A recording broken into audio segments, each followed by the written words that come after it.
so musst du machen das, wenn nicht, bleibst du dort. אם את לא תעשה את הכמות הזה, את נשארת שמה. אני עשיתי, אבל היה לי את אחותי, היא לא רצתה. אז כאן עשיתי גם בשבילה. מאיפה, מאין לקחנו את הכוח, זה אני לא יכולה לדעת. אני לא יכולה לספר מאיפה לקחנו את הכוח הזה. מאיפה לא יודעת. שם בנוישטאט גם הקאפו היה איתכם? אותה קאפו או מישהו אחר? לא, כבר לא היה לנו קאפו. לא היה לנו שום דבר, רק כמה אססים. ופתאום יום אחד היינו שמה, אני חושבת, ככה איזה חודש וחצי משהו כזה, היינו שמה ופתאום ראינו שאין אססים. כולם בורחים, אנחנו ראינו את זה מבחוץ, כולם בורחים. איך שהם ברחו, אנחנו התחלנו לחתוך את הגדר. זה לא היה עם חשמל, באושוויץ היה עם חשמל, שמה מי שנגע נשאר שמה, פה כבר לא היה עם חשמל. חתכנו ויצאנו כולם למטבח, לכל הדברים, ומה שמצאנו, שמן ותה וקווים, מה שיצאנו עוד היה חם, ואנחנו ככה שתינו. ואחרי זה כולם קיבלו טיפוס בטן, כולם עם שלשולים, כולם. אז התחילו חלק, הלכו לבית חולים. אני לא רציתי לתת, אחותי הייתה מאוד מאוד חולה, ולא רציתי לתת אותה לבית חולים, כי ידעתי משם היא לא תצא. וככה, איך שככה, כבר ראינו שאנחנו לא, אני חושבת שהרוסים התקרבו, וגם אמריקאים. שמה בנוישטאט כבר ראינו, אז נכנסנו לבית אחד של גרמנים, לא היה אף אחד שמה. נכנסנו כל הבנות לשמה, היו כמה חדרים, בכל חדר כמה בנות. מה שהיה שמה, מה שמצאנו, אכלנו, מה שלקחנו. אני זוכרת שלקחתי קריסטל כזה, זה היה מלא עם שומן של חזיר. לקחנו מה שיכולנו לקחת איתנו, ואנחנו נבוא הביתה. אבל איך הולכים הביתה? מה נתן אלוהים? בלילה אנחנו שומעים בדלת דווייטשה ברוסית. לקחנו את השולחן, שמנו את זה על יד הדלת, כל הבנות, וחיכינו שזה, הם הלכו, חיכינו שזה יהיה יום, שיהיה אור. ואני מצאתי שמה בבית הזה, על יד הבית הזה, עגלה של תינוק. עגלה, לא ספורט, עמוקה. ושמתי את אחותי בתוך העגלה הזאת, ואמרנו, דיברנו בינינו, אנחנו הולכים. איפה הולכים? על הכביש ישר. לא יודעים לאן, אבל הולכים משם. זאת אומרת, לפני שנכנסתם לבית של הגרמנים האלה, אתם כבר ראיתם את הצבא הרוסי, שהצבא הרוסי שחרר אתכם? שהצבא הרוסי שחרר. זאת אומרת, זה כבר היה מאי 45. כן, כן. אנחנו, הרי הם שחררו אותנו ואנחנו שמענו שהם מדברים רוסית. אתם ידעתם שזה הרוסי. וכל הזמן הם היו שיכורים. הם היו שיכורים, לא יודעת מאיפה וממה, הם היו שיכורים לוט. הם היו ממש, והם רצו, כולם רצו להיכנס לחדר שלנו, ואנחנו ברחנו משם. למחרת ברחנו לשם, והלכנו עם הכביש. הלכנו עם הכביש הלכנו, ופתאום עצר אותנו, ראו שאנחנו בקושי סוחבים את עצמנו וגם את העגלה הזאת. כנראה שהיה איזה אחד עם לב ונתנה לנו עגלה עם סוס. החברה הזאת שהיא באמריקה... מהרוסים. מהרוסים. עגלה כזו ארוכה עם סוס. זאתי שבאמריקה החברה היא הבינה בסוסים, והיא הבינה כי להם היה קרקרה כזאת עם סוס. היא לקחה את המשכות לידיים ונסענו. שמתי את העגלה, תשחיר את העגלה, אמרתי, לא, את העגלה אני לא משאירה, אני צריכה את זה. ושמתי את אחותי יחד עם העגלה הזאת, על העגלה של הסוס, ונסענו. נסענו הרבה זמן, ובלילה אנחנו יצרנו בצד, ובמחרת אם היה קצת אור, אנחנו נסענו הלאה, ופתאום שתי רוסים, סטופ, לאן? אנחנו הראינו להם שאנחנו הפליגים וזה, והתחלנו לדבר אליהם יפה וזה, אנחנו רוצים הביתה. ג'דומר, מילה, כמה מילים ידעתי, בפולנית ידעתי כמה, כי הקאפו שלי היה לה חברה שכל הזמן דיברו בפולנית, ואני ככה תפסתי כמה מילים. אז הוא אומר, מה? תרדו מהעגלה. אנחנו ירדנו מהעגלה, לקחתי את אחותי, סחבתי אותו הלאה, ונסענו. נסענו, זאת אומרת, הלכנו עם העגלה הזאת, והגענו למקום אחד, לא יודעת איך ומה, שפגשו אותנו כבר בחורים יהודים. מאיפה אתם, מה אתם, מי, מו, מה? בואו, לרכבת. ולקח אותנו לרכבת. לקח אותנו לרכבת ועלינו כולנו, עוד הפעם, לא רכבות של אנשים, הכל של בהמות. עלינו כולנו. איתנו התברר שבאו המון אססיות, וגם כן אלה שדיברו רמנית, בחורים כאלה שהם היו בצבא הגרמנית. מרומניה הם התגייסו לצבא הגרמנית. ואיתנו היה בחור אחד, והיו כמה אססיות, ואיך שנכנסנו כולנו לרכבת הזאת, לקרון הזה, סגרו אותנו, והתחילו. כל אחד היה צריך לראות... אני בבקשה, את המספר, את קיבלת מספר באושוויץ, נכון? כן, כן, אני קיבלתי את המספר. תראי למצלמה את המספר שלך. המספר זה... תקריאי את המספר. זה E11008.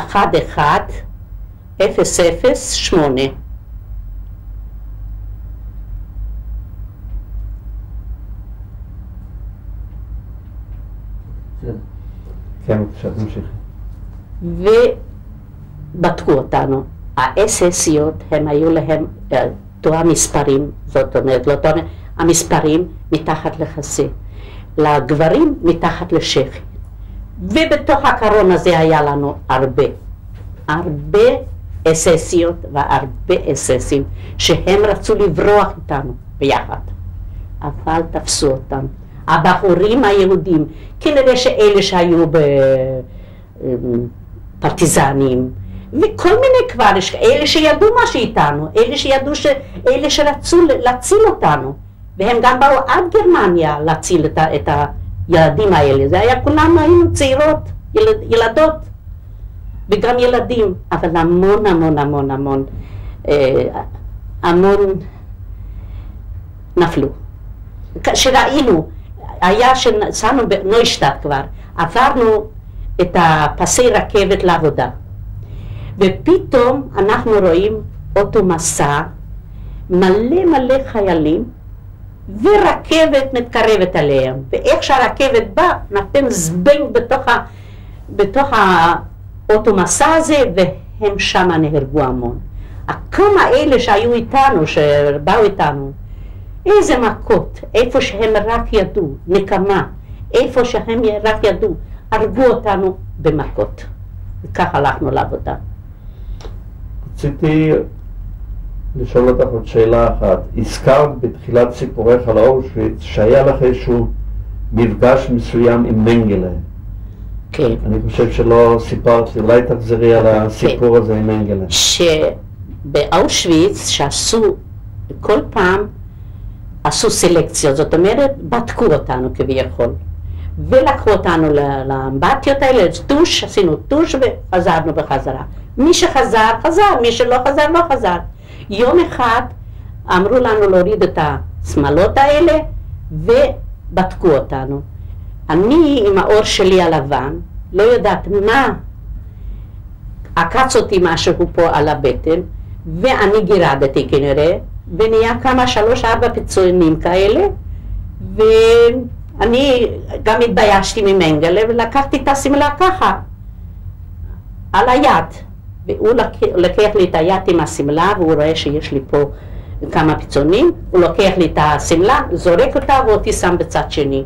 אני הגעתי בצד שני, לא יודעת, ראיתי כבר שאני בבעיה, ושם בצד שני אחותי וכל החברות, רוחלה, איפה את? בואי.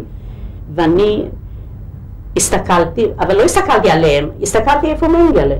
והוא דיבר שם עם הבנות, ואני הצטננתי. אני ברחתי ממנו, ונכנסתי בין הבנות, והלכתי לצריף, ושם לא היה לי בעיה, כי הקאפו כבר נתנה לי איזה סמלה, וכבר הייתי. ככה ניצלת. ככה ניצלתי מהידיים שלו, ממש לקח אותי ביד, והוא שם אותי בצד שני. זה היה מנגלה גבוה עם שפם כזה כזה עם העיניים שלו, נורא. זה אני ראיתי אותו, זה הוא נגע בי. כן, בואי נחזור כרגע, אתם נוסעים ברכבת עם אותם הבחורים היהודים, לאן אתם מגיעים? אנחנו איך שבדקו אותנו וזה, הגענו, זה היה ברומניה, אורדיה מארה, זה היה גרוזוורדן, היו קוראים לזה ביידיש. הגענו לשם והגענו לבניין, ושהיו שם כבר המון בנות ובנים, היו שם כל אלה שכבר חזרו מהשואה, וזה היה בשבת. הריח מהצ'ון כבר הרגשנו למטה, ועלינו קומה 2, עלינו למעלה, ואני ראיתי את עצמי ואחותי, ולי היה את הדוזה הזאת של הקריסטל מהזה, עם השומן הזה, לקחתי את זה והפתי את זה דרך החלון, אמרתי, אני כבר יותר טרף, לא נוגעת. לא יודעת מה שאנחנו אכלנו, בטוח זה היה בשר של סוסים ושל לא יודעת מה שאכלנו כבר, מה שנתנו לנו, מה שכבר נתנו זה, לא נותנים לנו מנת בשר, אבל בתוך המרק הזה היה חתיכות של בשר, מה שכבר נתנו. כן, אז זה היה באורדיה מארה, מה היה הלאה? באורדיה מארה, אנחנו היינו שם לא יודעת כמה זמן, כמה ימים, הגיע אח הבחור, לא הבחור השני, מה שהיה באמריקה, והוא הגיע והוא מצא אותנו. איך קראו לו? צבי, כן. צבי הגיע והוא לקח אותנו הביתה. הביתה הכוונה? הביתה לבישו. לבישו. כן. כן. הגעתי לבישו, הבית שלנו היה ארוס. הרימו אפילו, היה שם לא, היה רצפה של עץ, פרקט כזה. הרימו את העץ הזה, חיפשו, הבית היה ריק, ארוס, לא חלון, לא דלת, לא כלום. נו, מה עושים? אז אני ואחותי וצבי, ואחרי כן הגיע גם דוד. זה אח נוסף. אח נוסף. שהגיע מהבריגדה ההונגרית. כן, ממונקטאב. כן. ואחרי זמן מה, הגיע גם כן האח הזה שהוא באמריקה, יעקב. גם הוא היה בבריגדה. הוא היה, לא, הוא היה בגרמניה, הוא היה באושוויץ. הוא היה באושוויץ. הוא היה באושוויץ, והאח הגדול, צבי, הוא גם היה באושוויץ, והם היו ביחד. והוא שהם כבר גם כן התקרבו, ברחו מאושוויץ, התקרבו לגרמניה, אז האח הקטן כבר לא היה לו כוח והוא נשאר אחורה. כשהוא נשאר אחורה, אז התקרב אליו טנדר אחד עם צבא אמריקאית, ואחת מהאלה רצו, הוא היה בלונדיני, ילד כזה יפה בלונדיני, הוא חשב שזה גרמני, הוא רצה להרוג אותו. אז הוא עשה ככה עם היד, והוא ראה שיש לו את זה, ובמקרה זה היה יהודי. היה יהודי שהוא רצה להרוג אותו, והוא השגיח עליו כל הזמן. הוא לקח אותו בטנדר שלו לגרמניה, והוא טיפל בו. והוא שמע שאנחנו בבית, אז הוא בא הביתה. מגרמניה? מגרמניה אלינו הביתה לבישו. שהוא הגיע לבישו, והתחלנו כבר לעשות בית, לאסוף כל הדברים מהגויים, חלק נתנו לנו, חלק קיבלנו מהם. איך באמת הגיבו הגויים על זה שחזרתם? הגיבו לא יפה. מה את יכולה לספר? היה גוי אחד ואמרתי לה,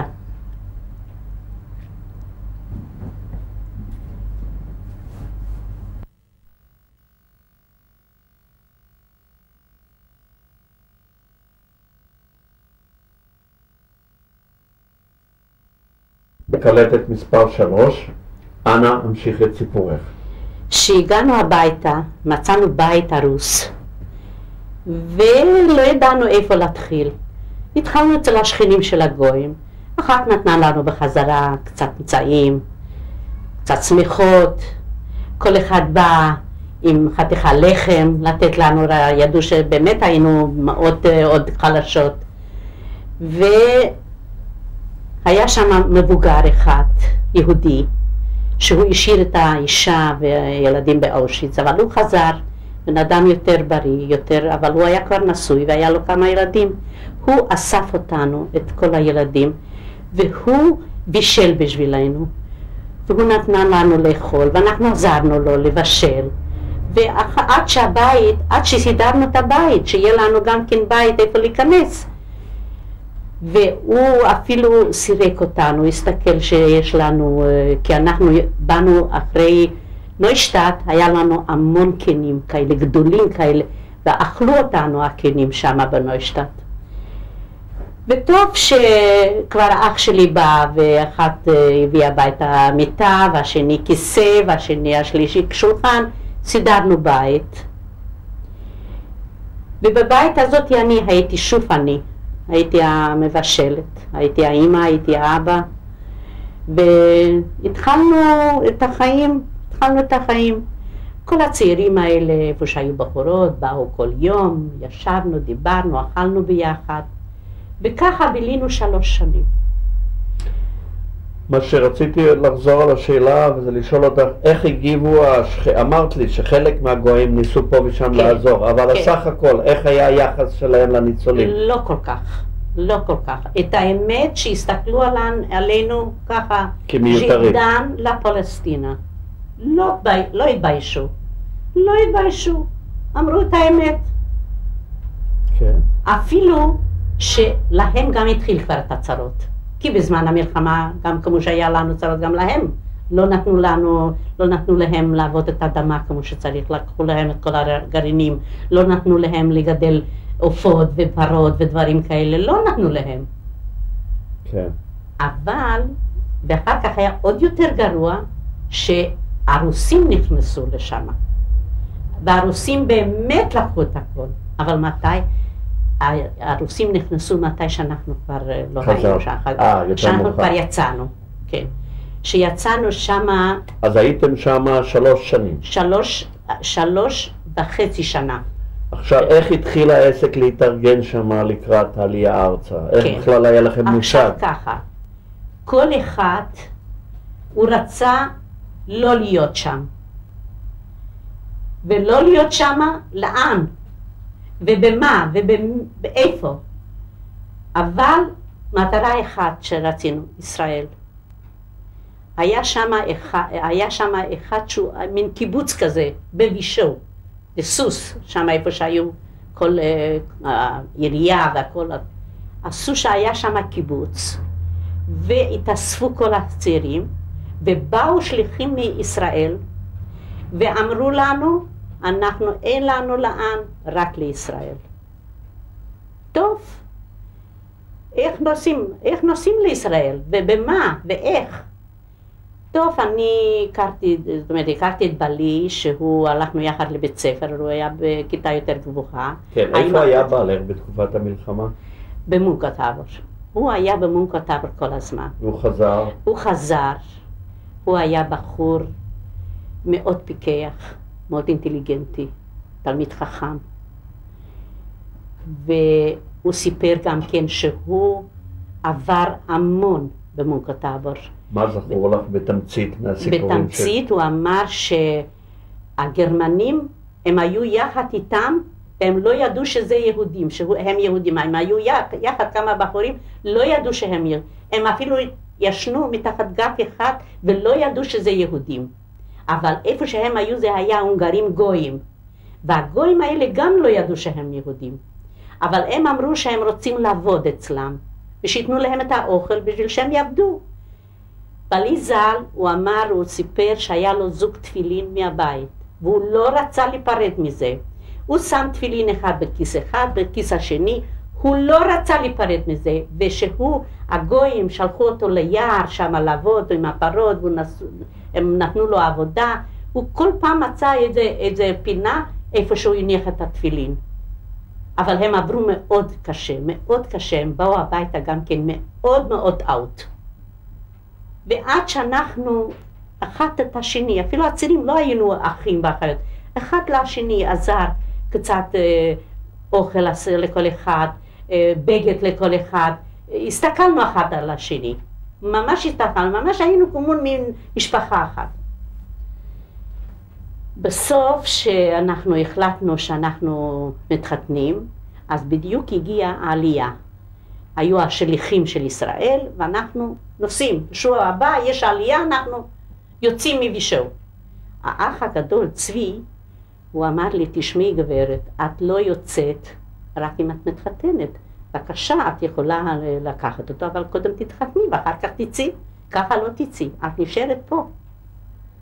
טוב, זה היה יום שלישי שהוא אמר לי את זה. הלכנו הביתה, אני ועוד כמה מכירות שם בבית שלנו, ועשינו כמה בצקים, עשינו כמה לחמניות, היה שם שוחט אחד שחט לנו כמה עופות, עשינו חתונה, זה היה ביום חמישי, היה חתונה. בלילה על העגלה נסענו בחזרה לבישהו, שם איפה שהיינו בקיבוץ הזה. זה לא היה קיבוץ, זה היה מין, אספנו, וביום ראשון בבוקר יצאנו עם מה שהיה לנו. השליחים אמרו לנו 12 קילו שיהיה לכם, בזה שיהיה אוכל לשבועיים מינימום. יצאתי עם זוג נעליים, 2 חצאיות ו2 חולצות, קצת לבנים, וזה היה כל שלי, אחרי שהתחתנתי. אז לאן הגעתם? ולקחו אותנו לרכבת, ונסענו עד בוקרשט. בבוקרשט, בקונסטנצה, עלינו על האוניות. עם האוניות האלה, גם אני לא זוכרת כמה זמן נסענו עד לבולגריה. בבולגריה הורידו אותנו את כולם מהאוניות שלהם, ועלינו על אוניות, היו 2 אוניות גדולות, פן יורק ופן קרשטין. עלינו על האוניות האלה ובאנו לישראל. באנו לא יודעת כמה זמן, גם כן לקח הרבה זמן על האוניות, והגענו עם האוניות לחיפה. בחיפה אמרו לנו סטופ, בחזרה. הכינו לנו מחנות בקפריסין. בקפריסין היה אי בקפריסין, איפה שהיה רק אוהלים. כל אוהל היה מחולק ל2, צד אחד אני, צד אחד גיסתי, אחות של בעלי עם בעלה, גם היו זוג צעירים ואנחנו זוג צעירים. והיינו שם 1.5 שנה. בשנה וחצי הזאת נולד לי הבן הגדול. זאת אומרת, הגעתם לקפריסין בשנת 47, דצמבר 47. כן. התחתנתי ב-18 לדצמבר, סוף דצמבר היינו כבר בקפריסין. בקפריסין בעלי הוא היה גם כן כזה דינמי.